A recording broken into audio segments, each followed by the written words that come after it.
سلام، خیلی مخلصیم. امیدوارم حالتون خوب باشه. قسمت اول بدون فیلتر رو شروع کردیم. حالا یه توضیحاتی که میخوام قبلش بهتون بدم چیه؟ اینی که ما این محوریت این برنامه‌ای که داریم تولید میکنیم جدا از تولیداتی که دوستان دارن انجام میدن زوم کردیم به دختر خانوم ها و خانوم های فعال، پرمهارت، با استعداد، الگو، که تو این شرایط سخت و اوضاعی که هممون میدونیم چه خبره دارن کولاک میکنن، خیلی سالم، خیلی درست دارن فعالیت میکنن، موفقن.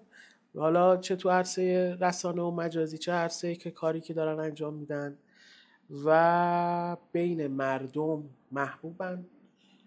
داره سر صداشون، یعنی برندشون، اسمشون سر زبون ها میفته. خیلی سعی کردیم متفاوت باشیم تا بتونیم یک گفتگوی چالش محور، حالا با مخلفات خیلی چیزا، ولی صادقانه و عامیانه که قابل درک باشه بتون بهتون توضیح بدیم. حالا امروز مهمونمون کیه و چه کسی هست و چه جوری میخوام معرفی کنم؟ اول میخوام بسپارم به خودش، ببینم چه جوری خودش معرفی میکنه، بعد یه خودم توضیحات بدیم و بریم سراغ اصل مطلب. بدون فیلتر قرار خیلی اتفاق قشنگی اتفاق بیفته. شخصیت‌های خیلی که شماها دیدینش، دوستش دارید و دوست داشتید بیشتر در موردش متوجه شید و بدونید و به مرور درگیر خیلی از مسائل میشیم. خب سلام. شما خیلی ممنونم. مرسی. توضیحات حالا بعداً میدم. میخوام بگم یه جوری که مقدمه‌ای که بخواید خودتون رو معرفی کنید یه توضیح بدید. سلام به همگی، امیدوارم که حالتون خوب باشه. کسایی که دارن این ویدیو رو نگاه میکنن، من محدث نظم هستم، مربی باشگاه لیدی پاد و باشگاه استدیو 11. من در حوزه ورزش فعالیت میکنم. بله، و کارشناسی ارشد مدیریت ورزشی دارم تحصیل میکنم. ولی دیگه چیاشو بگم؟ میرسی کلا رزومه بودم. نه، یه دیتیل هر جوری که خودت خواستی. اول از اون بچگی خوب ورزشکار بودم، تو رشته دوم میدانی کار میکردم، ولی از اونجایی که خانواده خیلی تاکیدشون این بود که حتما درس هم بخون، تو رشته حقوق قبول شدم، رشته فقه و حقوق، کارشناسی. فقه و حقوق؟ منم فقه و حقوق خوندم. بله. خب شما دیگه نرفتی ورزش کنید. شروع کرد. خب کارشناسی فقه و حقوق دارم. بعدش هم کدوم دانشگاه؟ یه دانشگاه خیلی مذهبی، الزهرا. از اون مذهبی تر، کلا دخترونه بود. خب بعد یه شعبه هم تو قم داشت، حالا اسمش رو نمیگم. بچهای قم. آره. بعد چادر اجباری بود، کلا چادری بودن همه. بعد یعنی قبل از اینکه بیای این کار انجام بدی محجب بودی، چادری بودی؟ بله. تا چند سال پیش چادری بودی؟ من تا 3 سال پیش، 4 سال پیش چادری. خیلی داستان داره قشنگ میشه. بعد یه نکته، بفرمایید. چند سالتونه؟ جسارت از خانوما نمیگن سنشون رو، ما ببینم چند سالتون. من چند سالمه من نمیگم. بذار حدس بزنم. نه دیگه نمیخوام، اصلا میخوام حدس بزنم دیگه، میخوام بگم تا چند. حدسم نزنم. حدس که شما من میدونم شما میدونی. نه یادم نیست به خدا. تولدتو میدونم کیه ولی تولدم میدونم. اوکی آقا، اصلا هر سن خانم نمیگیم آقا، نمیگیم. بعد دیگه چی بگم براتون؟ شما بپرسید. من بپرسم. خانواده، افراد خانواده‌تون محجبن؟ از سمت خانواده مادری بله. بعد خب شما یه مقطعی محجب بودید و به خاطری که حالا وارد این فضا شدید، خب مسلماً سخته و اینو میشه درک کرد. مخالفت نداشتن؟ بله. الان هم دارن؟ بله. دعواتون نمیشه؟ بله. چجوری کنار اومدن؟ خب به نظر من هر شخصی تا یک سنی باید در محدوده قوانین خانواده قدم برداره، چون توی اون خونه داره زندگی میکنه، به پدر و مادرش باید احترام بذاره. خب اون حریم ها باید حفظ بشه، حرمت ها باید حفظ بشه، ولی در کنارش هم به عنوان یک شخص خانوم و دختری که داره توی بیرون فعالیت میکنه و یه شخصیت مستقلی از خانواده داره و داره یک حرفه‌ای رو توش فعالیت میکنه، داره یه شخصیت مستقلی میسازه، برند میسازه، باید یه شخصیت جداگونه‌ای از خانواده‌اش قطعا داشته باشه. اوکی خانواده حجاب مهمه براشون، ولی خب من شاید اونقدری که خانواده براش مهمه دوست نداشته باشم. نه اینکه مهم نباشه، دوست نداشته باشم. علاقه ها که شبیه هم و این نمیشه. انتخاب به نظر من طبیعیه، با دست خود آدم‌ها بیفته.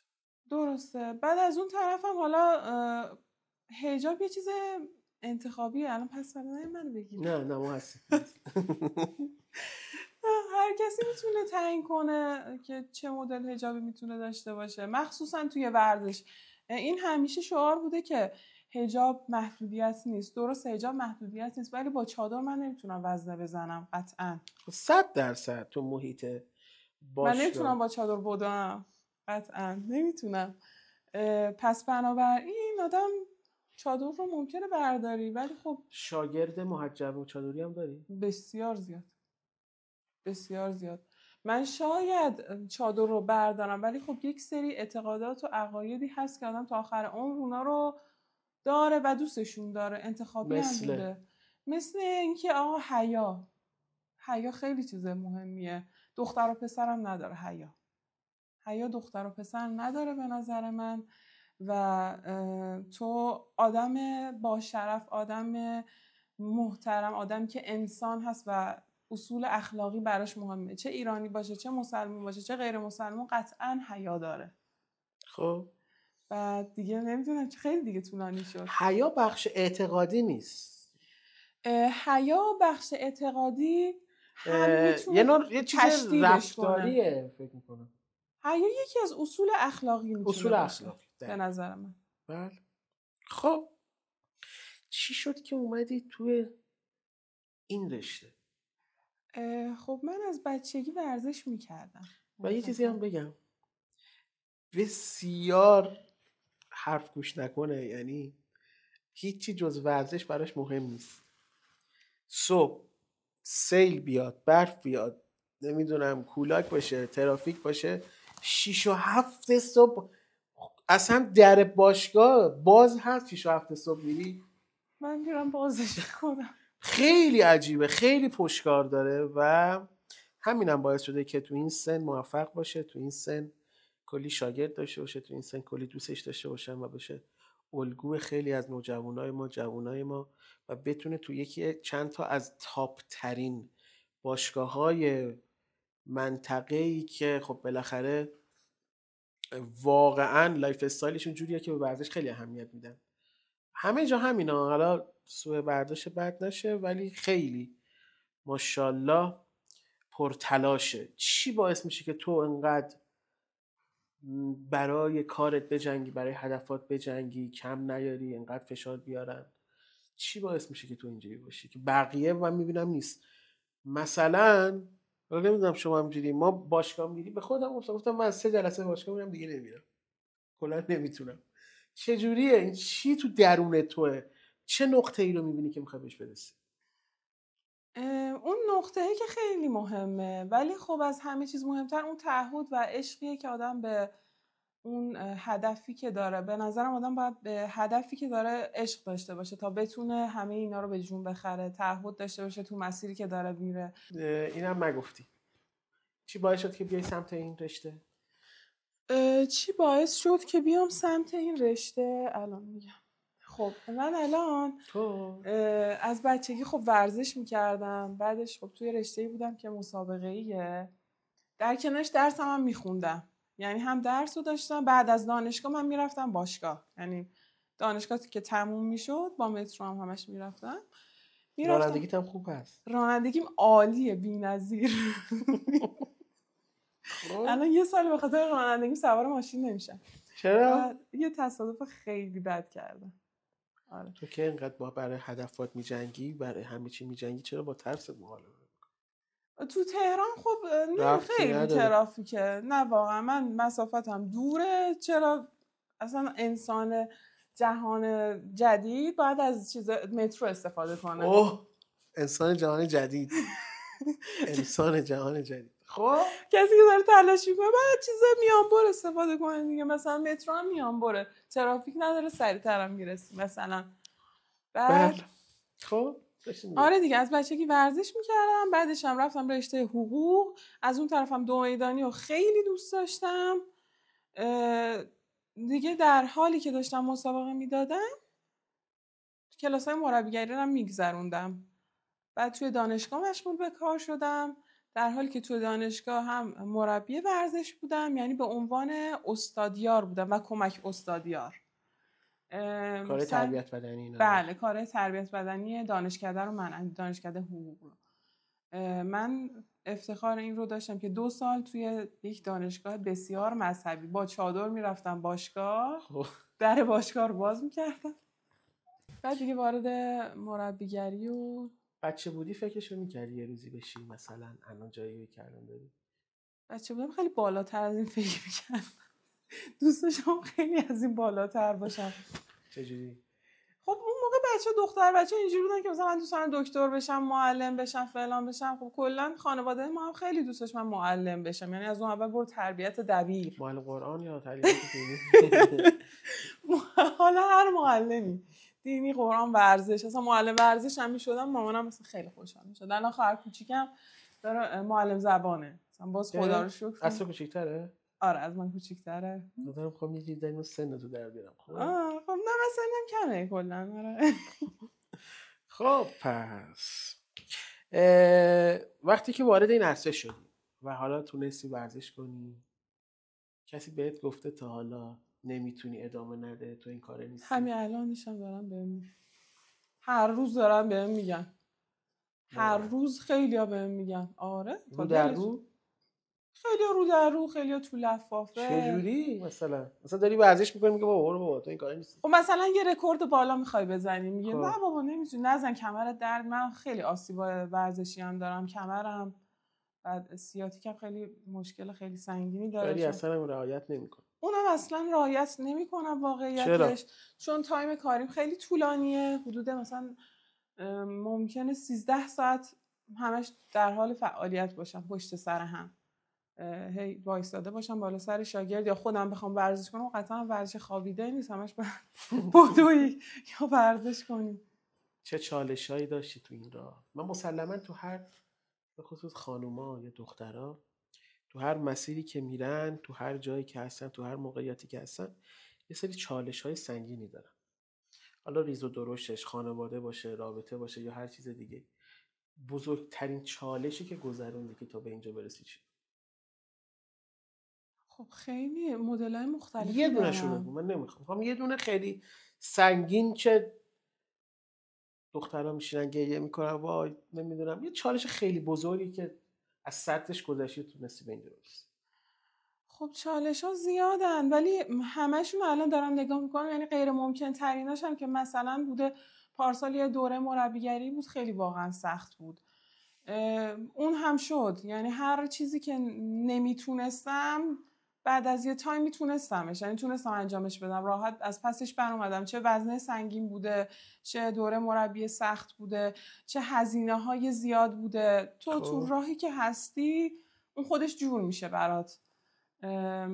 حالا من میگم خانوادم بسیار سختگیرن، خیلی سختگیر بودن هستن. حالا الان پدرم باز خیلی خدا رو شکر با هم راه میاد. کی گیر میده، بابات یا مامانه؟ مامانه.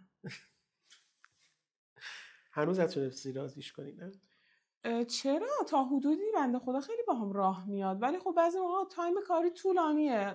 کلا پدر مادرم روی این حساسن که زود بیا خونه، دیر نکن، یا مثلا کجا بودی چیکار میکردی. ولی من واقعا همش دارم ورزش میکنم، یعنی که با دوستان بیرونم، اونا هم ورزشی هن، حتی اونا هم که باشون بیرونیم اونا هم یا داریم میگیم کی بریم ورزش کنیم، کجا ورزش کنیم، یا بعد ورزش نشستیم. سالت خیلی سخت. نه واقعا بیافتین داخلش به خدا نگاه کنی. تو همین دوربین دارم میگم آقای اویسی خب بیفتن توی ورزش، من مطمئنم تا سال دیگه سیکس پکاشون در میاد. یا اول حالا سیکس پک هم در نیامد ولی شکمتون که جمع میشه. مگه من شکم دارم؟ خب داریم. نه من شکم کوب. منم شکم دارم. همه نشسته شکم اعتبار دیگه اصلا نمیشه خوب. ولی واقعا جدی میگم من خیلی دوست دارم لاغر بشم، حالا به خاطر مشکل قلبی یا پایی که دارم، رباتومینیسک ندارم، قلبم هم درد میکنه، خیلی دوست دارم لاغر باید بشم. شروع کنی. خب آخه مثلا صبحونه املت چرب یا مثلا شام مثلا این غذا جنوبی‌ها یه خیلی چرب و چیزا معلومه. مثل من زیاده. تا حالا کسی اومده پیشت باشگاه مثلا بگه واه استاد من نمیتونم لاغر شم چیکار کنم؟ بله من یه شاگردی داشتم. جوابم چیه؟ میگم با من یه مدتی معاشرت کن. منو به عنوان دوست خودت ببین. من خیلی از شاگردامو، یعنی اکثرش، همه شاگردام اول باید یه رابطه خوبی باشون داشته باشم. اون حسی که یه حس مربی و شاگردی خیلی خوبی با هم دیگه داریم. خدا رو شکر تا الان اصلا شاگردی که رو مخم باشه یا اذیتم کنه اصلا نداشتم. همشون خوب بودن تا الان، همشون خانوم بودن، همشون تو رده های بالا هن. یعنی موفقن توی کار خودشون. حالا ورزشی نبودن خواستن ورزشی باشن، لایف استایلشون خیلی خفن‌تر بردن جلو زندگیشون رو با ورزش.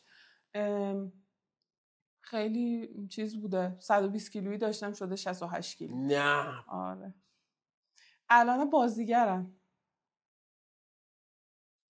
بازیگرن. خانم شبنم بهبر خیلی خانم خوبی هستن. بعد دیگه اولین شاگردم هیچ وقت فراموش نمی‌کنم، آناهیتا یعقوبی، یکی از بلاگرای خیلی نایسی بودن که آره نایس چیکار می‌کرده؟ نایس خیلی خانم خوشگل بوده. نه خیلی مهربون با شخصیت. خوشگل نبودی آناهیتا؟ نه کی گفته؟ خیلی هم خوشگل، این راپونزل بود. خب چرا حرف میزنی؟ نه گفتی نایس یعنی خیلی مثلا با ادب، خوش مشرب خب نظر اینا رو. بعد دیگه عرضم به حضورتون، نمیدونم از چی بگم، من خیلی حرف دارم. سوالای مهم بپرسم. سلام میپرسم. شاگردات پول دارن؟ اونا پول داره چی میبینید؟ نه واقعیت رو میخوام بگم. ورزش حرفه‌ای بله باید پول داشته باشه. قبول کن. ببینی من نه ببینی از صفر شروع کردم. آقا من تو رو من دارم بهت میگم دیگه. من مهدی اولا یه قولی بدم، ویو این ویدیو 50,000 تا بشه، من قول بهت میدم زیر نظر خودت سیکس پک درست کنم. شما اصلا شروع کن به پیاده روی. اصلا زیر نظر منم نه. شما شروع کن به پیاده روی. من قول دادم دیگه 50,000 تا بشه آقا سیکس پک درست میکنم. 50,000. حالا یه توضیح میخوام بدم. بفرمایید. من میخوام بیام باشگاه. درسته. لباسم باید تامین کنم، ساکم باید تامین کنم، بخرم. شهریه باشگاه رو باید بدم. تغذیه‌مو باید درست کنم، مکمل باید بگیرم، ویتامین باید بگیرم، پول مربی باید بگیرم. خب اینا همش هزینه است. خب الان تو همه اینا که گفتیم من میتونم 4 گزینه رو حذف کنم. چرا؟ چی؟ خب شما مگه لباس ندارین تو خونه؟ یه تیشرت ندارین؟ یه شلوارک ندارین؟ خب پس میتونیم بریم باشگاه. خب بعدی. خب مکمل هر کسی نباید از همون ماه اول بخوره. آدم آماتور رو من اصلا میگم خب داری میگه ماه اول نخوره ولی مسلما بعد از ماه نه با از طریق مواد غذایی تامین میشه. شما پروتئین تو از تخم مرغ بگی، کربوهیدرات تو از سیب زمینی و تازه غذا. نه سیب زمینی درست سیب زمینی سرخ کرده که بله. نه سیب زمینی سرخ کرده بخور بعد باشگاه. خجالت نکش. خب بعد گفتین که ویتامین و مکمل که هست، ویتامین قطعا تو کابینت شما هم امگا 3 هست، هم ویتامین ب، هم منیزیم. ندارم من ایشون به خدا ندارم. خب بعد دیگه میتونی بری باشگاه ارزون ثبت نام کنی. خب حتما قرار نیست همه بیان برن لوکس ترین باشگاه، یا اصلا تو خونت ورزش کنی. وقتی مربی خوب داشته باشی و انگیزه بهت بده حالتو بهتر کنه، تو میتونی شروع کنی. بعد انگیزه اصلی از درون خودت باشه. به خود پس فردا میافتی نمیتونی راه بری یا قلبت میگیره، کلسترول و چربی میره بالا. چشم میره بالا. ولی نمیتونم از غذا بگذرم. کلا عاشق غذا، من همه آدم میفروشم به خاطر غذا. ببینین همین حرفی که دارین میزنین، من یه نفر رو میشناسم خودش هم ورزشکار حرفه‌ای بود و هست، ولی وزنش بالا بود. وزنش 142 کیلو بود. الان از 142 رسیده به 110 کیلو. توی از ماه آبان تا اسفند پارسال، یا تا همین هول و هوشا، تا اسفند که یادمه تا 112 13 رسید. آدمی بود که مثلا شب قشنگ روی تختش داشت هات داگ میخورد. واقعا اینجوری بود. یعنی من میتونم بگم تو شیکمویی دست شما رو از پشت بسته بود. تو شیکمویی دست شما رو از پشت بسته بود. جوری بود که مثلا ماها جز دوستاش بودیم، میگفتیم که برو باشگاه، مثلا خیلی خوبه، حیف تو قدت بلنده، یه کار حرفه‌ای داری، قواسی. قدم 1.77. ایریه واسه یه خانم. بعد بهش میگفتیم برو باشگاه. واقعا برای اینکه منو مسخره کنه، به خدا هیچ وقت یادم نمیره، چتش هست، عکس از در باشگاه میفرستاد، میگفت رفتم باشگاه الکیا که مثلا من خوشحال بشم به عنوان یه دوستی. منم خواستم یه بار این کارو برات با انجام بدم. رفتم، من نمیرفت داخل. بعد میگفت کمی دیگه نزدیک شدم به باشگاه، رفتم قیمت پرسیدم، بازم نرفته بود تو باشگاه. نه خیلی واقعا اعصاب آروم میخواد باشگاه. ما آقایون نمیتونیم زیاد. ببین کسایی که دارن مثلا حالا بادی فنس میاد چی میگن، بادی استایلن، بادی بیلدینگ میکنن، این چیزا، تمرکزشون یعنی همونه، یا بچه پول دارن باباه داره خرج میکنه، یا پول سنگین بازم دارن. من اینو نمیپذیرم. من آدم میشناسم بازاریه، یا آدم بسیار محترم بازاری، صبح تا عصر بازار، سر مغازشه، عصر میاد خونش، کارهای خونه رو بکن، سری میره، با خستگی میره باشگاه، حدود مثلا 11-12 شب برمیگرده. یه زندگی ایدئال و بسیار سخت. پول داره دیگه، خب کار میکنه. منم خب کار کنی پول داری، حالا به هر اندازه‌ای، ولی پول داره. مثلا بخوای بگی پول دار، من دیگه ورزش پول میخواد، ولی من بدون پولم میتونم کمکتون کنم ورزش کنم. آقا داره میگه من بدون پولم. شما یه کمپین را بنداز. کمپین چی را بنداز؟ کمپین چگونه بی پول ورزش کنیم. تو دوربین نگاه کن آقا، اینو شما حتما استفاده کنید. گفت کمپین چجوری بدون پول ورزش کنیم. بعد میگم نرمش کنید، ورزش کنید. حل. خب اینو قول ازت. من 2 ماه اول کسایی که پول ندارن و میخوان ورزش کنن 2 ماه. بعد 3 ماه پول میگیری. بعد 3 ماه پول میگیرم. ببینید کلا کسی که اگر حرفه و مهارتی دارین و میتونین به آدم‌ها کمک کنین و توی اون حرفه خیلی براش تلاش کردین، هیچ وقت مفتی کار نکنین. ولی برای اینکه مردم رو تشویق کنن، خیلی استفاده شده. خب منم همین کارو کردم، ولی برای پیشرفت و اینکه یه سری جاها باید آدم یه سری سیاست‌هایی، یه سری برنامه‌ریزی‌هایی داشته باشه. من نمیگم همیشه گردن مردم رو بزنید، اشتباهه. ولی انسانیت به من مربی انسانیت به من مربی میگه که شما شغلت رو میتونی به آدم‌ها معرفی کنی، میتونی انسانیت رو بهشون نشون بدی. وظیفه من هر روز صبح پا میشم میگم آقا من میرم باشگاه 5 نفر از دست من خوشحال باشن، روز مفیدی رو براشون بسازم. این خیلی مهمه. آدما به کسایی چرا من اینجوری نگاه میکنه؟ خب نه ببخشید، آدما نه، کسایی که میان باشگاه، جدی میگم، از زندگیشون دارن میزنن، از کارشون میزنن، اگه روز شلوغ دارن میان به سمت اینکه یه ذره ورزش کنن تا حالشون بهتر شه. من مربی اگه قیافم تو هم باشه که اصلا بعدش میاد دیگه نمیاد.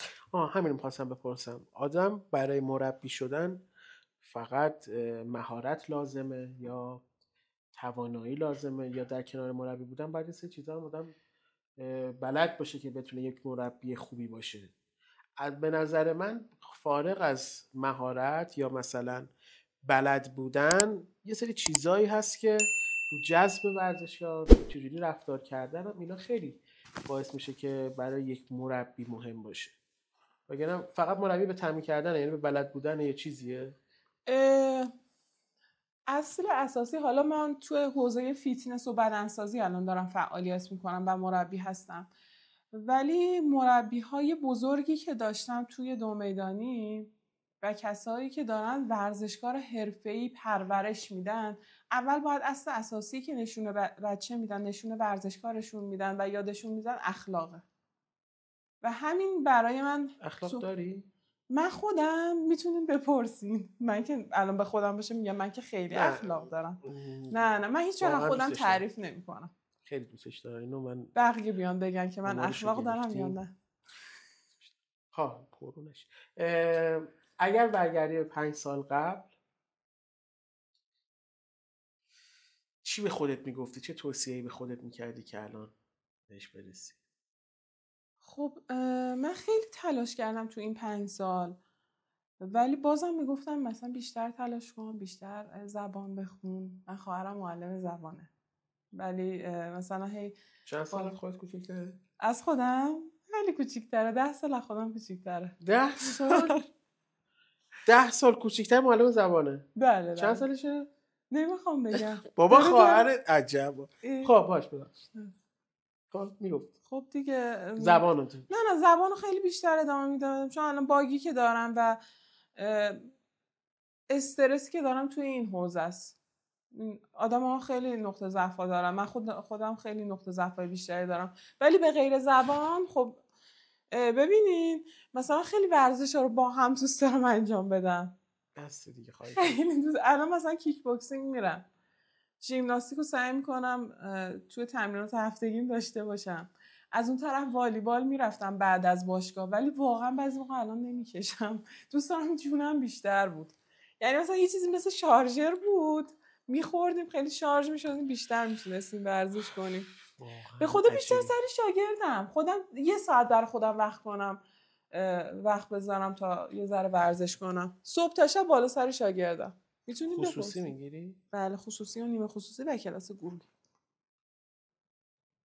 راست میگن تا خصوصی نگیری بیشتر معلم حواسش نیست، استاد حواسش نیست. از شاگردای عمومی بپرسین، از بچهای عمومی باشگاه پاد بپرسین آیا محدثه وقتی خصوصی میگیرین بیشتر حواسش هست یا وقتی عمومی هم بگیرین حواسش بهتون هست. قطعاً که خصوصی باید بیشتر حواست باشه روی اون یک شاگرد، ولی شاگرد عمومی هم اگر سوالی داشته باشه من همیشه پاسخگوام و توضیح همه بچه‌های ورزشکار میدم. احسن.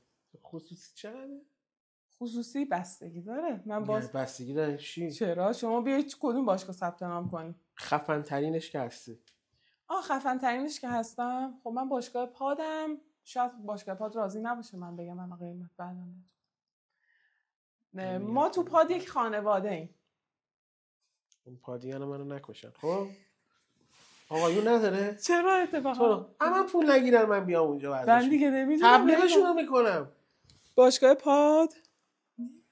خب نمیخوام ولش. همین تو غرب کلی باشگاه. اصلا من کلا نیستم، میبینی که یا بوشهرم یا خب اونجوری به خدا اینقدر اونجوری دادم بیشتر وزن کم میکنه و هر وقت میرم مسافرت بیشتر لاغر میشم تا چاق بشم چون هیچی نمیخورم. میانگین هزینه یک کسی که میخواد بیاد ورزش کنه چقدر؟ تو منطقه یک کس. خب اگر مربی خصوصی بگیره و یه خرج لباس و اینا هم کنار بذاریم و هزینه مکمل، حالا من بهش میگم مکمل نگیر، حدوداً روی 30 تومن، پایین ترینش 30 تومن. خب اب نداره بیاین آنلاین کار کنین، تو خونه ورزش کنین. آنلاین یکی 2 سال پیش بود یه دختره پیام داد که با تبلیغش بود خداییش بگم، میگو بطری آب معدنی بگیرید با بطری آب معدنی خونه. بله من با بطری آب معدنی میتونم عرقتون رو در بیارم و عضله بسازم، بدون وزنم میتونم عضله بسازم. اتفاقای حرفای قشنگ و جدیدی میشه. خب پس 30 تومن. با من 30 خانواده تومن میشناسم ماهی 10 تومن دارن زندگیشونو میچرخونن، ماهی 15 تومن. شما گفتی قشر بالا. قشر بالا دیگه اینجا هم فرقی نمیکنه، قهرم همین. ولی میگم که سر اون حرفم هست. خب کدوم حرف؟ ورزش پول میخواد. خب میدونم الان میکشی منو. نه من کاری ندارم. من کاری داری میگی ورزش پول میخواد. بله. منم میگم بدنسازی پول میخواد، ورزش پول نمیخواد. شما بخوای بری بیرون بدویی، یه کفش بپوشی بلند شی بری بیرون بدویی، پول میخواد؟ خیر. آره. چه پولی میخواد؟ تشنمون میشه، بعد گشنمون میشه، بعد یا آب معدنی بخور. بعد مگه نمیخوای لاغر بشی؟ نباید بخوری دیگه. اینا خب تو یخچال یه دونه خیار هست، شب مثلا خیار بخور. سردیه بابا، دلپیچه میشه آدم شب. خب با نعنا و نمک بخور.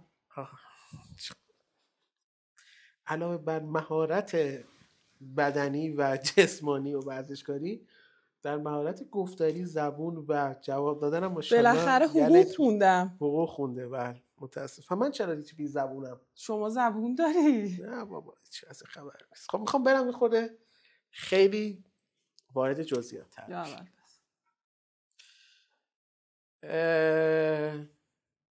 تو رابطه ای؟ تو رابطه هم؟ بله. ورزشکاره؟ بله. میدونست ورزشکار. بعد اگه یک زمانی بگه که ورزش نکن بذار کنار، نمیگه؟ اومد گفت. خب اون وقتی میاد به من میگه که ورزش نکن بذار کنار که دارم به خودم آسیب میزنم، قبول میکنی؟ خب اگر منطقی باشه بله، چرا که نه. پس این همه زحماتی که کشیدی چی؟ خب من ببینیم بعضی موقع یهو جبر روزگار باعث میشه نه اصلا بحث آسیب زدن به خودتو بذار کنار. خب بگی من دوست ندارم ورزش. من با آدمی که بهم بگه دوست نداری ورزش کنی معاشرت نمیکنم. اما که داری معاشرت میکنی، میگم همین بنده خدا وسط رابطتون بگه که دوست ندارم بری ورزش کنی، دوست ندارم مثلا تو مجازی باشی. خب اگر دلیلش منطقی باشه میپذیرم، چون کسی رو که انتخاب کردم قطعا آدم بسیار درست و اصیلی هست، چون آدم غیر اصیل انتخاب نمیکنم. امتحاناشو پس داده. بعد اونم تو هم رشته شماست؟ هم رشته یعنی مربی باشه؟ مربیه؟ نه قهرمان یک رشته ورزشی دو بوده. میدانی؟ نه دو میدانی نبود. فوتبال. حالا میخواد در بیار ببینه کیه. آقا چه ایرادی داره؟ خوشم دلش نخواد میخواد، به من گفته. اصلا شاید دلش نخواد بدونه. نه من دوست دارم بدونم تو چه. آقا عجبا. ببینین تو رو ورزش فوتباله؟ نه فوتبال کشتی نیست. کشتیگیره که همشون همشون قد کوتاهن. آها خب پس معیارات چی بود واسه انتخاب یک نفر تو رابطه؟ اخلاق. اول اخلاق، دوم قد. قد چقدر باید خب باشه؟ قد من بلنده، خب. به قد من بخوره دیگه. مثلا چند باید باشه به قدت بخوره؟ خب یه ذره ازم بلندتر باشه دیگه. خب چرا؟ مثلا یک تو 77 اون 79 باشه اوکیه؟ اگه قدش ازم بلندتر باشه آره اوکیه. الان چنده ایشون؟ عجبا. بابا سواله دیگه. چند ایشون؟ 1.89 90 1.90 نمیدونم واقعا. اما خیلی بلندتره. اما بلندتره. ورزشکارم هست. قهرمان جهانه. بله. خب بعد ورزشش تیمیه یا انفرادیه؟ آقای اویسی میخواد این دونه دونه بپرسه ببینه کیه. بابا این سوالا رو دوست دارم مردم بدونن. شاگردات بدونن. مردم میخوان ورزش کنن. مردم انقدر سرشون گرم چیز میزنه. اتفاقا اینا خیلی براشون مهمه. چی برام تو رابطه خیلی مهمه؟ نه اینه که میپرسم بهش. میگم که رشته‌ای که هست اون بنده خدا انفرادی یا تیمی؟ انفرادی یا تیمی؟ هم تیمی میتونه باشه هم انفرادی. ولی چیه؟ به صورت تیمی شرکت میکنم ولی انفرادی مسابقه میدم. تکواندو؟ کاراته؟ نه. ووشو؟ ای بابا. سوال بعدی. نه بابا میخوام سوال بپرسم. آقا من تو ورزش. بابا من میخوام من اون ورزش رو شروع کنم. شما باشگاه رو شروع کن من کمک میکنم. آقا من میخوام برم پیش اون. الان پیام داده؟ نه پیام داده بابا. یاسی پیام داده. اینا یاسیه. یاسی وسط برنامه خراب نکنه. خب با هم تمرین میکنی؟ اصلا شاگرد آقا هم داری؟ خیر. شاگرد آقا اولین شاگرد آقای من پدرم بوده. بله من پدرم تو دوران کرونا شروع کردم به ورزش باهاشون، خیلی نتیجه گرفتن و واقعا از این لحاظ خیلی حالم خوب بود. خیلی دوست داشتم که ایشون ورزش میکنن. تو اتاق خواب ورزش میکرد با یک کش، 2 تا دنبل، با یه مت. اصلا هم باشگاه نره، فقط مربیش من بودم. هر جا میرفتیم بیرون همه جا میگفت مربیم دخترم. احسن. بعد چون مشکل قلبی داشتن، الان مثلا خیلی بهتر شد. مثلا اگه بخوای به من یه توصیه کنی که با یه ورزش جز بدنسازی شروع کنم، یعنی هم تیمی باشه هم بتونم به صورت انفرادی ورزش کنم، چه ورزشی؟ خب ورزش 2 میدانی کار کنین دیگه. 2 میدانیه طرف. 2 میدانی عجب. پرش از این نیزه چیه اون؟ پرش با نیزه؟ نه بابا 2 میدانی کار. من اصلا دیگه روم نمیشه بگم 2 میدانی کارم یه سری جاها. چرا؟ برین تو اخبار 2 میدانی. آها فهمیدم. نه دیگه من واقعا روم نمیشه خیلی جاها خب بگم. عرضم به حضورتون که ازت کمک میگیره یا تو ازش کمک میگیری؟ در حوزه ورزش؟ آره مثلا مکمل زحمتشون بعضی موقع کشیده دستش درد. مکمل هم میفروشه؟ مکمل نمیفروشه. مکمل نمیفروشه وای. نه خدا نکنه مکمل بفروشه. مکمل فروشه ایرانی خیلیشون تقلبی توشون. وای من با چند تا پیج مکمل کار میکنم. من اشتباه کردم. اونا از دبی میارن. اونایی که تو بازار پر میکنن تنها اعتماد ندارن. معتبرن که ایشون باشون کار میکنه تو مکمل، وگرنه بقیه اصلا گفتن که ایراد بهش نگید. فقط ایشون چی میگن اسپانسرشون اون مکملیاست که دارن باشون کار میکنن و فقط اونها رو تایید کردن. مکملیا. پس آقایی یعنی مکمل بیاره مکمل هم انجام میده. آقایی مکمل بیاره، آقایی مکمل سفارش میده نمیاره. خودش هم مصرف میکنه؟ خودش هم مصرف. باید مصرف کنه. چه آدمی هستی آقا مهدی؟ نه آقا مهدی. آقا مهدی یه قش شیطونی نکن. چند وقت پیش بچه‌ها بهم گفتن که یه استوری گذاشتی که دلم میخواد اینستاگرام پاک کنم. من؟ بله. دلم میخواد اینستا رو پاک کنم. یه استوری گذاشته بود دلم میخواد اینستاگرام پاک کنم. والا الانش هم دلم میخواد بعضی موقع پاک کنم. خب چرا انجام میدی؟ نمیخوام پاک کنم. دقیقاً خانوما همینن. یعنی مثلا حکایت اون کلیپای اینستاگرامی هست خودشون نمیدونن چی میخوان، بی احترامی نشه ولی خب طبیعیه. بعد خب چرا چیز کردی؟ پاک نکردی؟ چرا پاک نکردم؟ خب ببینین کار ما و یه سری انگیزه دادن ها خیلی از طریق اینستاگرامه. کلاسامون که بخوایم معرفی کنیم یا پیشرفت شاگردامون رو نشون بدیم از طریق اینستا. الان هم جهان مجازیه، کلا همه چی رو تو جهان مجازیه. به خدا پس چرا کم فعالیت میکنی؟ به خدا قول دادم دیگه. مگه ندیدی این هفته 2 تا پست گذاشتم؟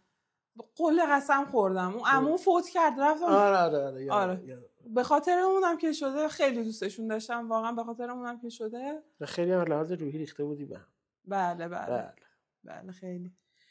خب پس نگفتی من اگه بخوام ورزشی شروع کنم که خدا رحم کنه وقتی میگه آهان یعنی یه چیزی یادش افتاده میخواد پوست منو بکنه. همکار رقیب داری؟ من تمام همکارام عین خواهرم میمونن و اصلا رقابت نداریم چون هر کسی روش خودش رو داره و تو اون راهش خفنه. تمام دوستان و همکارام خفنن. شیوا، فریال، نفیسه، سپیده همه‌شون خفنن تو حوزه‌ای که هستن. یعنی یه مدل خاصی از مربی بودن رو که کنار هم مکملیم. یعنی نمیتونی بگی این رقیب منه اصلا. یعنی خیلی ها هستن تو باشگاهشون مربی‌ها با هم دیگه گیس و گیس کشی دارن، یعنی که اصلا زیراب میزنن، محیطا خیلی سنگینه. من اینو خیلی شنیدم ولی تو باشگاه ما اصلا این مدلی نیست. بازم میگم ما خانواده پاد هستیم. باشگاه پاد مربی‌ها و کلا پرسنل تبلیغی شد واسه پاد. خب مربی‌ها و پرسنل اینجوری کنار هم همه با هم در کنار هم پیشرفت میکنیم. یعنی من از پیشرفت دوستم واقعا خوشحال میشم. حالا اون مدل ورزش خودش رو داره چه میدونم وزن برداری کار میکنه، ژیمناستیک کار میکنه، من از اون یاد میگیرم، اون وزن زدن با من تمرین میکنه دیگه. همین. باریکلا. زیرا به تو زدن؟ من که نمیدونم که به گوشت رسیده باشه. یه جاهای یه چیزایی به گوشم رسیده، ولی خب خدا همه چی رو دیده و از همه چی باخبره. من به خدا میسپارم هر چیزی که اتفاق میفته و ناراحت میشم اصلا پیگیری نمی کنم و اصلا هیچ انتقامی بخوای بگیری نه، اصلا این دنیا ارزششو نداره. تو زندگی دوست داری چه چیزی رو بدی و چه چیزی رو به دست بیاری؟ بیشتر دوست دارم عشق و محبت و دوستی و در سایه ورزش، یعنی توی سایه ورزش بچه‌ها با هم دوست بشن. اینا فکر کنم عروسیشون هم تو باشگاه بگیرن اینجوری که معلوم میشه. خب نه جدی میگم، دوستی‌های ورزشی. الان مثلا 2 تا از دوستای خیلی صمیمی من تو باشگاه با هم دوست شدیم. اول شاگردم بودن، بعد با هم خیلی صمیمی شدیم. چه چیزی رو دوست داری بدی به دست بیاری؟ نمیدونم چی خب هر هنرمو بدم پول زیاد در بیارم، بیشتر ارزشم رو بدونن. به عنوان پول خیلی مهمه. ببینین خب بدون پول خیلی اتفاقا نمیفته. الان مثلا خب ورزش خیلی دوست داری، اگر پارتنرت خیلی ورزشکار خفنی رو باشه یا مثلا مثل خودت انگیزه داشته باشه واسه کار ولی پول نداشته باشه، قبول میکنی؟ پول نداشته باشه؟ پسری که پول نداره رو فقط مامانش دوست داره. دروغ میگم، من خودم دستم تو جیب خودمه، صبح تا شب کار میکنم، بیام با یکی برم تو رابطه که پول نداشته باشه؟ کسی که پول نداره هدف نداره. آدم که هدف داره کار میکنه، پول مهم، پول در میاره. منی که دخترم برای شخصیت خودم میرم کار میکنم، نه برای کسی، به خاطر خودم میرم آره کار میکنم. خب آقایون فشار زندگی خیلی روشون زیاده. پسر مجرد فکر نکنم. من الان مجردم، واقعا خرج خیلی زیاده. خب باشگاه هم نمیری. باشگاه چیکار میکنم پولا رو؟ چیکار میکنی؟ بدهی مالیات. خب دیگه اون خودت انتخاب کردی که مغازه داشته باشی. خب پس پول برات مهمه. اگر یک ورزشکار خیلی خوبی باشه، اگر خیلی دوستت داشته باشه، اگر خیلی برات هر کاری کنه، ولی اگر درآمد نداشته باشه یا مثلا 1/3 تو درآمد داشته باشه، لحاظ تو کنسل. اگر آدم با اخلاقی باشه در میاره، در کنار من رشد میکنه. نتونه مثلا اولش نتونه کاری کنه نشه مثلا اندازه تو پول اندازه من نتونه در بیاره. من حساب ماهیانه چقدر؟ من به بابا من نمیام شما در میاری. من مهدی ام اویسی برنامه است. اون که دیگه اصلا فقط کارگری. من حقوق کارگری دارم. ماهی 14 تومن رو در میاری؟ حقوق کارگری دیگه. ماهی 14 تومن رو در میاری؟ آره من ماهی 14 تومن. اون نه راستشون. بابا من حقوق بزنین تو اینترنت حقوق کارگری چقدره. من واقعا دارم کارگری میکنم. نگفت درآمدشو، ولی من حدس میزنم بالای 50 تومنه. پس گفتی که قهرمان پول نداشته باشه، آقایش پول چقدر چه میشه این آقایی که میگن پارتنرشون اگر پول نداشته باشه کنسله و به درد مامیش میخوره. خب من اینجوری نگفتم، گفتم پسری که پول نداره برای شروع رابطه میگه من هیچی ندارم، خب اصلا برای چی میاد جلو؟ دلش میخواد زندگی تو بسازه. آدمی که خودش نتونسته زندگی خودش رو بسازه میخواد چی برای من بسازه؟ من سکه 110 تومن همین لحظه، دلار 110,000 تومن، طلا گرمی 10 میلیون تومن. با چه جواب با چه چیزی انگیزه بیاد؟ خب همینجوری مجرد با هم سنمون میره بالا دیگه، همه با هم همینجوری ما کنار هم ورزش میکنیم و من خیلی ازدواج یه گزینه برای همه خانوم ها. به شدت بچه دوستم هستم. خب بچه دوست دارم ولی پسر توپل دوست دارم. پسر توپل واقعا دوست دارم. آره پاهاشون توپل آخه، پای توپل و اینجاشون یه خط میفته. خب چی پرسیدین؟ گفتم که پسر دوستت داره میخواد بیاد. خب بالاخره محدثه، نظم، مربیه، میشناسنش، میخواد بره باهاش تو رابطه، بعد ازدواج کنه، زندگی تشکیل بده، ولی به خاطر یه سری مشکلات هر کاری میکنه نمیرسه و یه سری چیزا داشته لابد از دستش داده و میخواد یه زندگی رو در کنار تو خب شروع اون کنه. پسری که قدم میذاره جلو برای ازدواج، خب پا میذاره جلو برای ازدواج، یعنی جنم اینو داره. باریکلا. یک، نه جدی میگم، تو عرضه اینو داری که قدم بذاری، اسم اینو بیاری رو زبونت. باریکلا. ببخشید الان کسی که میخواد والا فقط دنبال اینن که یه سودی براشون داشته باشی یا دوستی های خیلی بی سرانجامی که من اسمشو اصلا دوستی نمیذارم، چون کسی که بخواد با کسی دوست بشه به حریم اون شخص احترام میذاره، به هدفاش و الکی طرفو نمیخواد. کسی که تو رو بخواد برای تو قدم برمیداره، عرضه داره و با اون قصد بیاد جلو، قطعا آدم با عرضه. جوانای ما پسرای ما عرضه داره. خب پول به سختی در میاد. دمشون گرم که در میاره. خب خب من اون نتونه انتظارات تو رو برطرف کنم. خب وقتی خیلی دوستم اینو میخوام داره، مقایسه کنم با یه چیز دیگه هم. خب آدمی که شما گفتین یه آدمی منو خیلی دوست داره، قهرمانم هست. قهرمانم هست. همین آقا شما رو دوست داره، قهرمانه خب و پول نداره.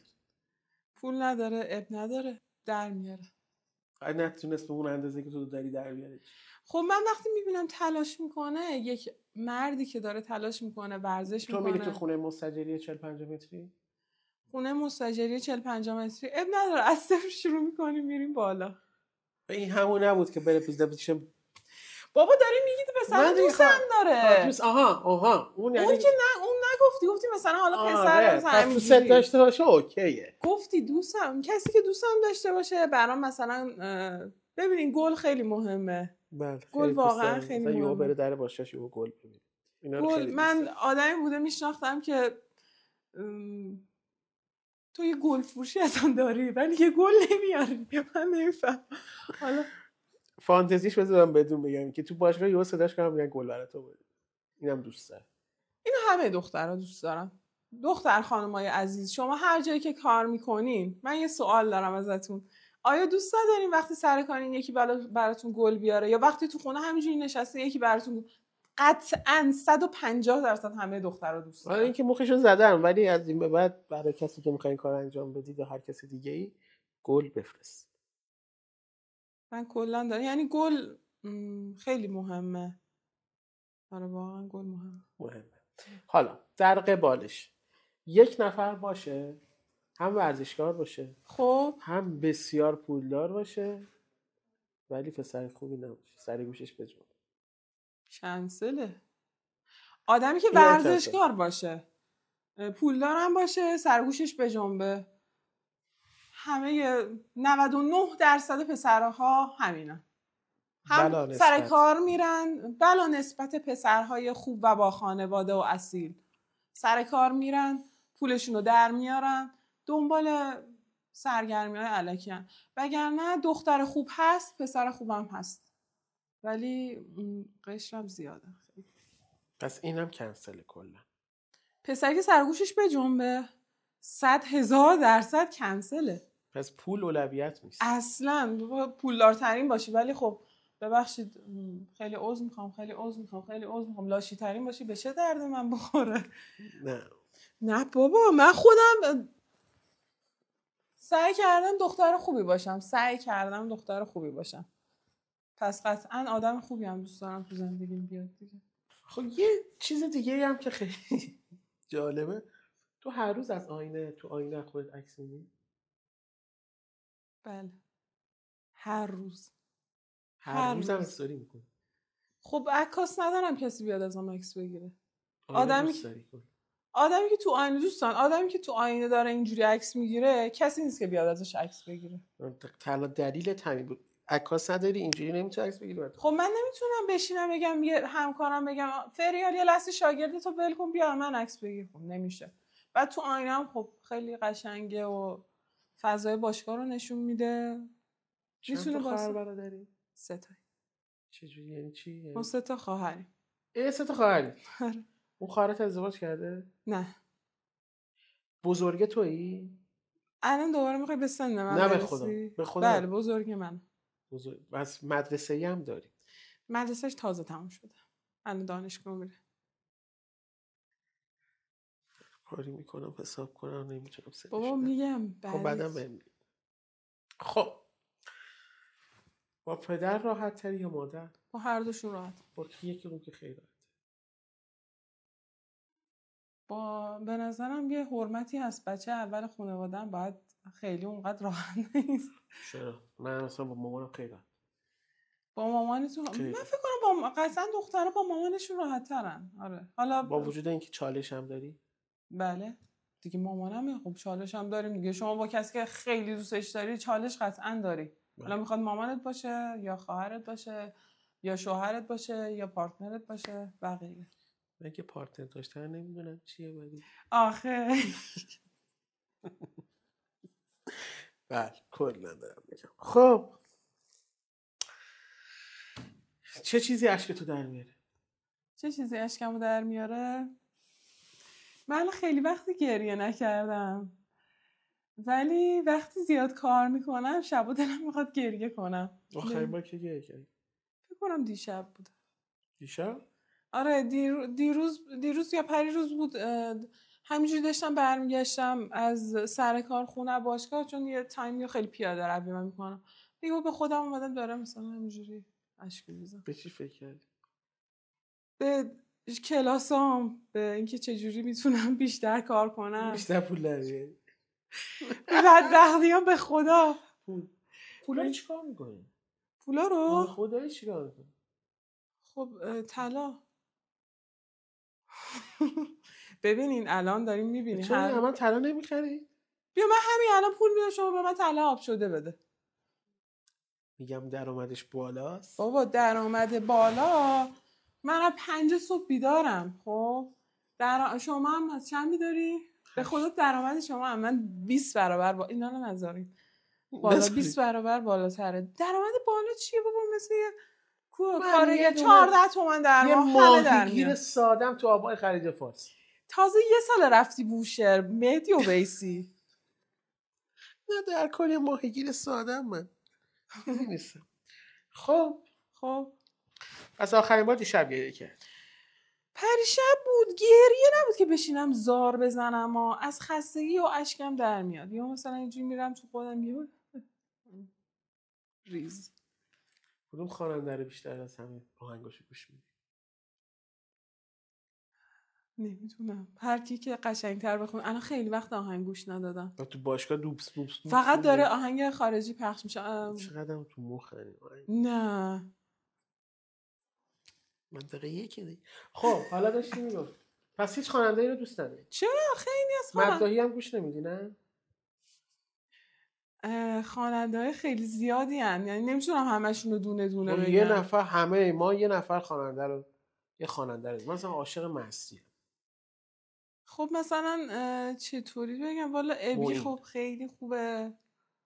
بگم ابی، شهرام شپره، حسن شماعی زاده. من واقعا صبح خوابم میاد. به خدا آهنگ قیردار فقط گوش میدم. چرا دروغ بگم؟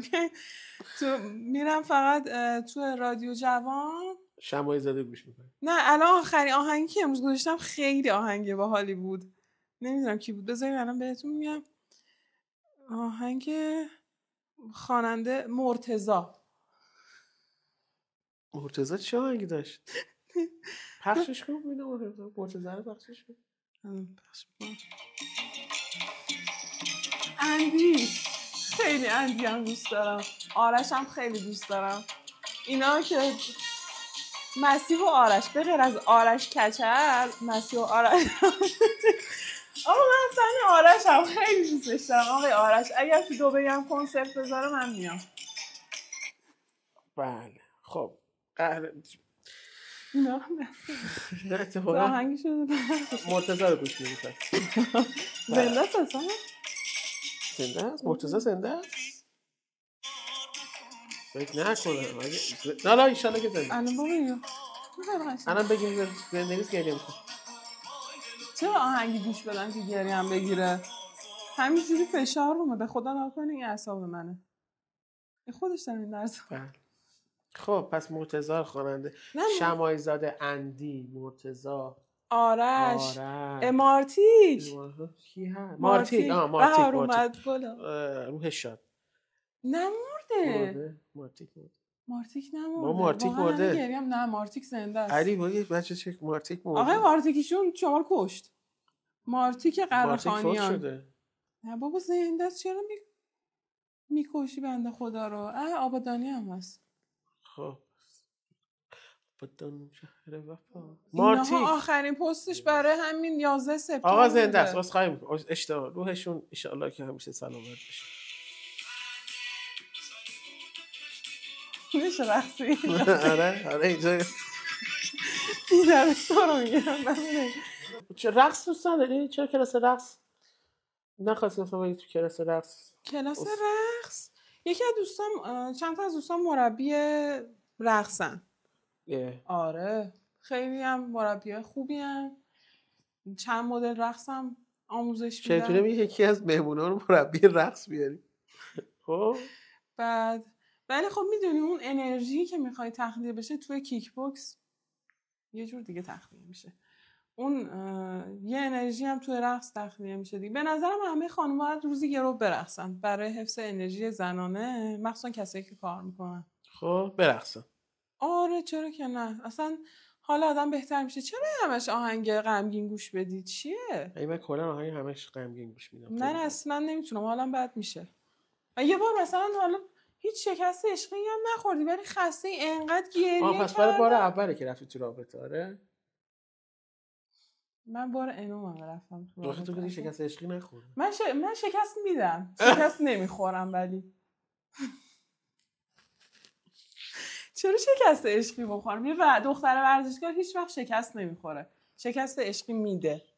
چون اون ببخشید مثلا آقای ایکس با من تو رابطه است، منی که ورزشکارم، خب اون من از دست بده کی باخته؟ تو.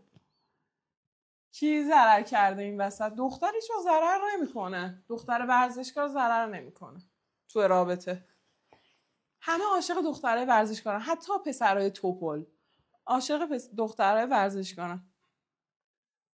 شما تایید نمی‌کنین؟ والا همه دختر ورزشکار رو دوست دارن. چرا دوست ندارن؟ چون هدف داره. بابا چون صبح زود بیدار میشه، چون همش میخواد رژیم باشه، چون اینجوری فایده نداره بابا جانم. چه وضع زندگی؟ الان که همه دخترای ما پارتنرم برم کله پاچه بخورم. دوست داری بری؟ آره. خب برو یه ورزشکار کله پاچه دوست داره رو پیدا. شبا برنج و گوشت بزنیم با هم، دنبه بخوریم با هم. من اینا رو دوست دارم. کسی قبول میکنه؟ ورزشکاری که این کار، اگه من میرم ورزشکار قبول شد نکنه تو ورزش نکنی. من ورزش میکنم. شما ورزش میکنم، من ورزشکارشو پیدا میکنم دیگه. شرط خب هست. من ورزشکارشو پیدا میکنم دیگه. باش حل قبول. سلبریتی بوده که بیاد تو باشگاه مربیش باشی؟ آره خیلی. چجوری شخصیتایی داشت؟ خیلی محترم، خیلی با شخصیت. من الان با آدمایی که سلبریتی بودن و در ارتباط بودن فوق‌العاده با شخصیت و مهربون و خانم بودن، محترم بودن برام. از کدوم بلاگر بدت میاد؟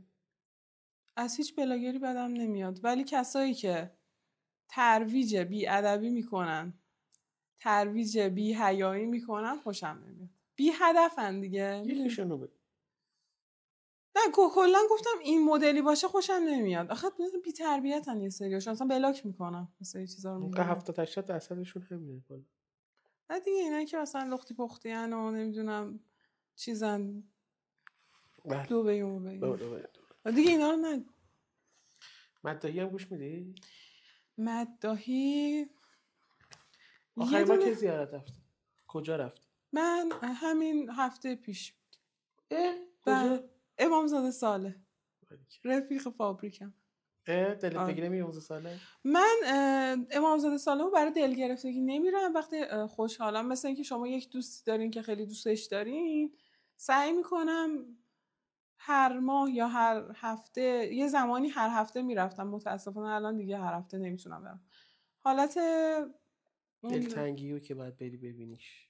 آره، همین که حال آدم بهتر میشه توی فضاهای معنوی. اون هوش معنویت هم EQ هست، اونو تقویت میکنه. به نظرم حال تو بهتر میکنه، حال روحی تو بهتر میکنه، خستگی در میره. یعنی بعد از ساعت کاریم با اینکه خیلی خستم ولی دیگه تا همون میرم تا تجریش و بعدش هم پاساژ قائم خیلی حال میده. چقدر طلا داری؟ 1 کیلو شده؟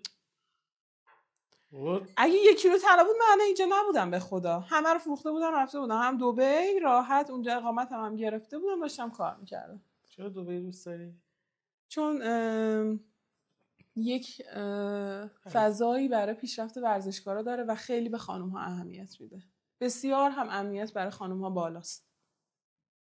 بله 4 صبح قشنگ راحت میتونی بری تو خیابون راه بری بدوی، هر وقت دلت میخواد تو خیابون باشی، کسی چپ هم نگات نمیکنه. ما تو بوشهر هم همینجوری.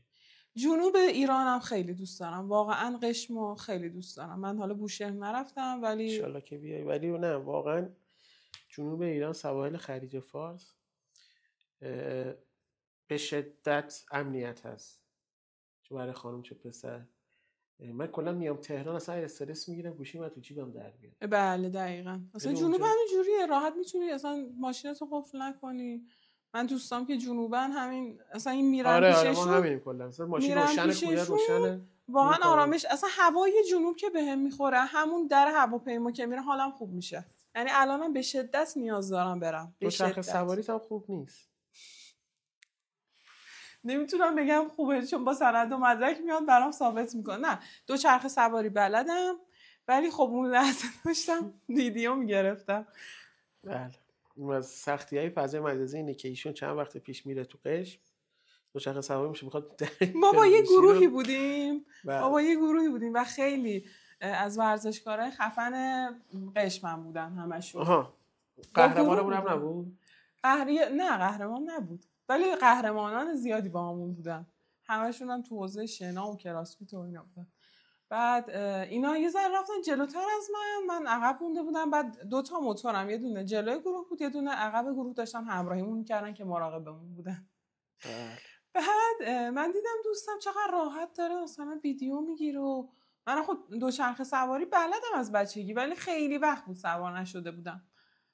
گفتم بذار من هم یه ویدیویی بگیرم. اینو گرفتم بعد دیدم اونم خیلی دور شده. گفتم بذار حالا یه ویدیو بگیرم اینو داشته باشم تو گوشیم، استوری چیزی بذارم. اونو که یهو دیدم دارم از چیز خارج میشم، از ماتریکس. خب بعد دیگه کلش هست از چرخیدنم با دوچرخه. همون لحظه گفتم الان اگر بمیرم کی میاد دنبالم، چه جوری بهم بگن؟ یعنی به مامانم میگن چی داشته دوچرخه سواری میکرده تو هرمز، این که قرار نبود بره هرمز. عجب چه جوری رفته هرمز اصلا؟ بعد دیگه گفتم ان شاءالله که به دادم. بعد دیدم نمردم. گرونی اذیتت میکنه خیلی زیاد، حتی با وجودی که چند کیلو طلا داری و درآمد بالا. بابا چرا الکی میگی؟ من اصلا نه چند کیلو طلا، من فقط ببینید اگر طلا داشتم چیزی من الان انداخته دستبند کارت حالا به غیر این اگه طلا داشتم الان 4 تا طلا انداخته بودم. چون باشگاه بودم. چون ببین ناخونم نشرال خودم. با گرونی چیکار می‌کنی؟ توی زمانی که روی همه فشار هست خب این آدم تاب‌آوریشو میبره بالاتر. یعنی سعی میکنی قدرت تاب‌آوریت بیاد بالاتر از لباسایی که قبلا داشتی مثلا بیشتره. من ببخشید یعنی مشکلی نداری الان دلار رو طلا گرونه؟ چرا الان مثلا یه لباسی میخواستم بگیرم میتونم بگیرم ولی واقعا زورم میاد. خب خیلی گرون شده. چرا؟ چقدر؟ آخه الان میگه خیلی فرقی. نمیدونم الان اینجا هستش. دغدغه خرید لباسی چقدره؟ من لباسامو همه رو از برند جیم شارک سفارش میدم از اروپا، یعنی از یا اروپا یا امارات، چون یکی از برندهای خیلی خوبه. خب من بعد از برندهای ایرانی حمایت کنم. نه واقعیت این خیلی برای من ارزش داره که صداقت داری، واقعا جدی. و برای بچه‌هایی که دارم میگم تو بعد از اروپا خرید کن. من بایدیش میخوام میدونیم به خاطر چیه، چون من مربیم و هر روز باید از اونها استفاده کنم. خب نه اون آخر قیمتی که می‌خواستی بخری چنده؟ نه نمیخوام بگم آقا. نه آقا من دوست دارم بخرم. من خب من مادرم بخرم. الان یه دونه تخفیف خورده از 38 یورو رسیده به 30 یورو. یه نیم تنه معمولیه. نیم تنه منشم میشه. اینو الان این پیج جیم شارک قبل اینکه من بیام اصلا توی تاکسی داشتم اینو نگاه می‌کردم که مثلا لگش 52 یوروه. 52 خب یه شلوار 7 میلیون. دقیقاً همینه. الان مثلا یه لگو کتونیاتون چنده؟ کتونی بستگی داره تو حراج بگیری یا کتونی رانین حراج. تو حراج خرید میکنی یا نه؟ من سعی میکنم تو حراج خرید کنم. چرا دروغ بگم؟ اونجا یه سری چند دیدین میشه که مثلا؟ الان یه ستی که صبح میخوای بری باشگاه چنده؟ یعنی چقدر لباسات که میری باشگاه تمرین میکنی؟ خب من خریدا قبلم بود آخه. نه خب ببینم چند. مثلا کتونی یه چنده؟ کتونی اسیکسه. خب نمیدونم الان اسیکس چنده. هم حدود خب شلوار لگم خب لگ نایک یا لگ جیم شارک یه چیزی اولش 20 میلیون 15 تومن هر روز ستت. وارد کار کردم به خدا. اولش من اینقدر کتونی نداشتم کار کردم در آوردم. نوش جونت. هر کسی سختی میکشه، واقعا هم سختی میکشه. تو پنجشنبه شب کجایی؟ خونم. خیلی خستم واقعا. خب مهمونی نمیری؟ من تا حالا مهمونی نرفتم. حرف از یک مربی و قهرمانو. تا حالا مهمونی دعوت شدی ولی نرفتی؟ دعوت هم شدم ولی نرفتم. چرا؟ فقط یه دونه مهمونی رفتم، اونم مهمونی تولد دوست صمیمیم بوده، صدف. فقط مهمونی تولد اون رو رفتم. خب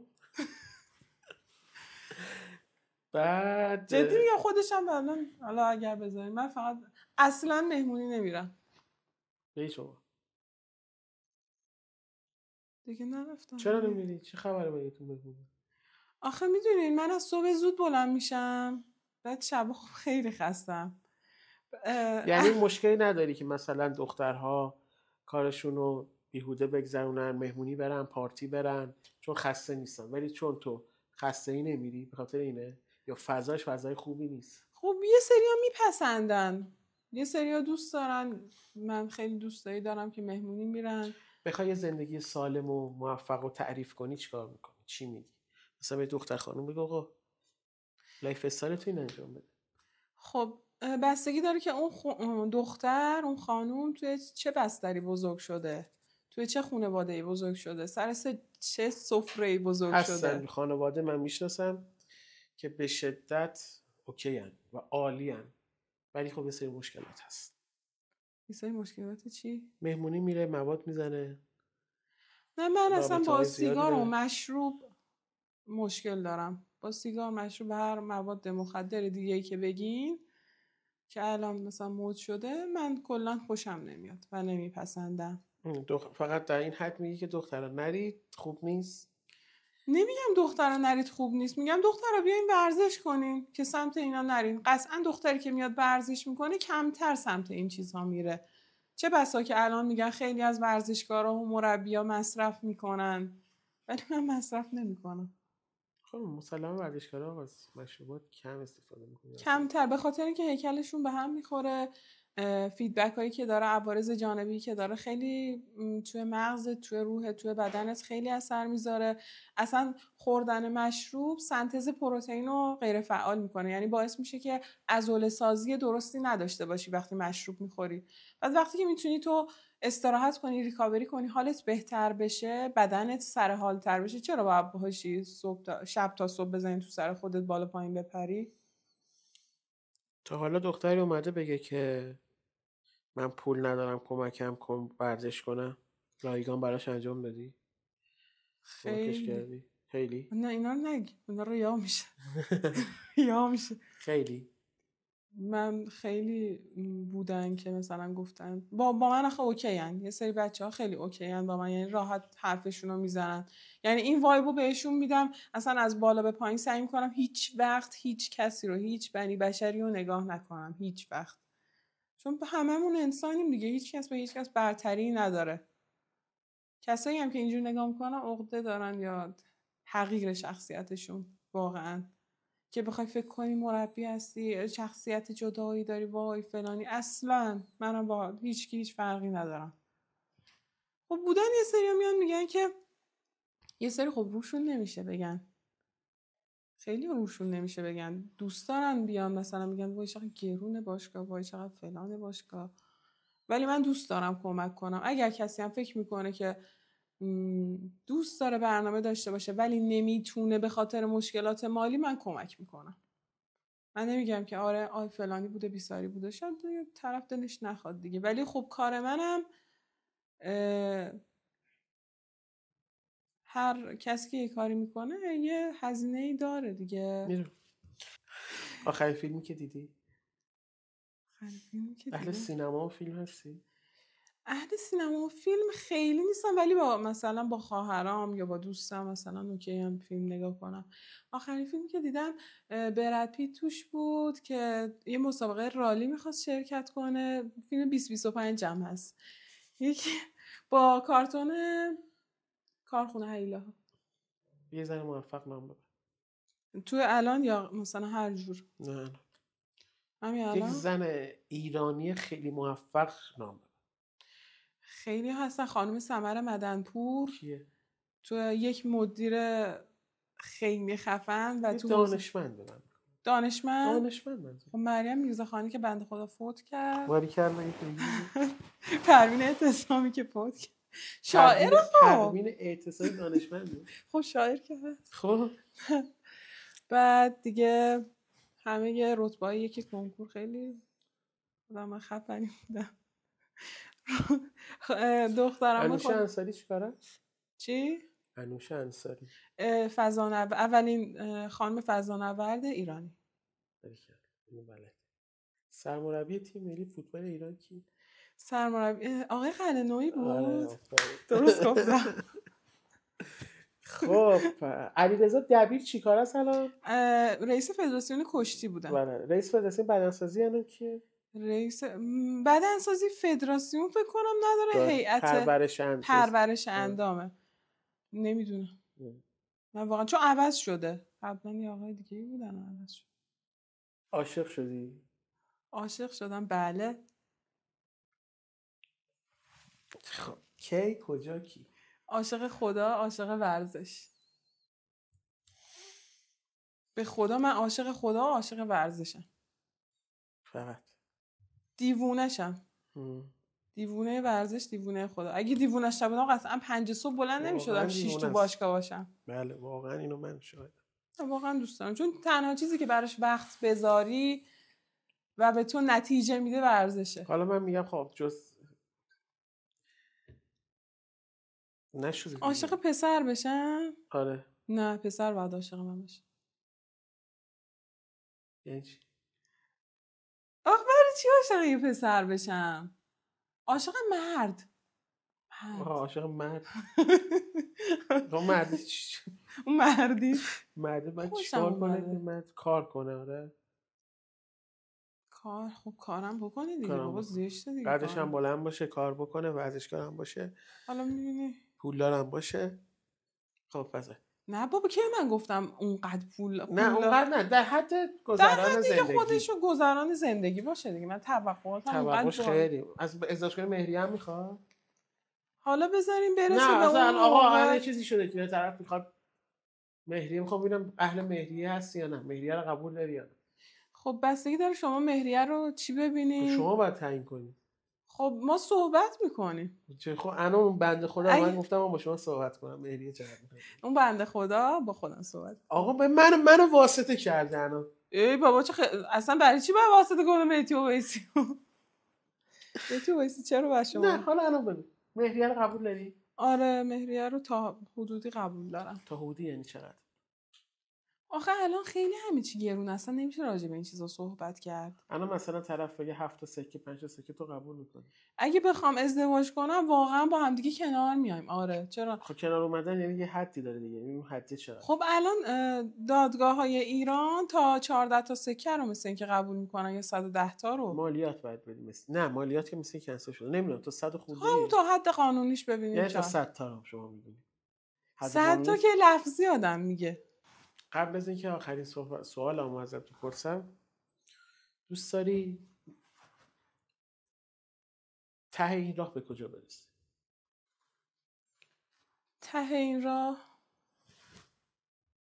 بتونم یه سری خانوم و دختر رو پرورش بدم، بتونم کمکشون کنم توی هدفاشون، توی راهی که میخوام برن. اگر ورزشی هست کمکشون کنم.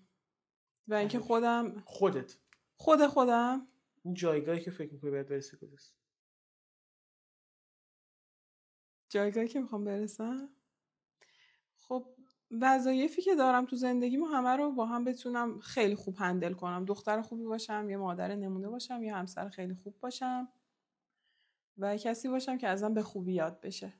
تو ورزش، توی خانواده، توی ارتباطاتم با دوستام، حتی که وقتی که مردم بگن که مثلا چقدر دختر خوبی بود.